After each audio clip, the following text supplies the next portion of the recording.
అంటే వెనకటికో సామెత ఉంటుందండి. ఇప్పుడు ఒక ఆడపిల్ల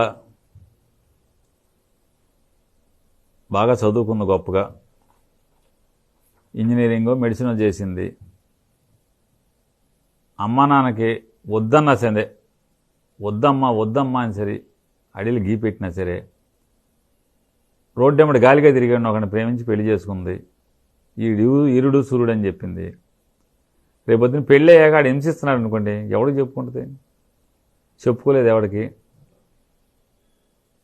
తలుపేసుకుని ఇంట్లో ఏడవటం అంతే కదా. అమ్మ నాన్నకి చెప్పుకోలేదు, సమాజానికి చెప్పుకోలేదు. ఎందుకని?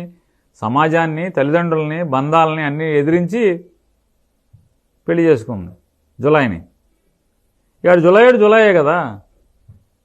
ఇప్పుడు చంద్రబాబు నాయుడు గారిని ఇవాళ మా అమరావతికి అతను ద్రోహం చేస్తున్నాడని చెప్పలేరు, బయటికి అనలేరు, అరవలేరు. ఆ పరిస్థితులు ఇవాళ అమరావతి రైతులు ఉన్నారు. ఘోరాతి ఘోరమైన దయనీయ స్థితిలో ఉన్నారు.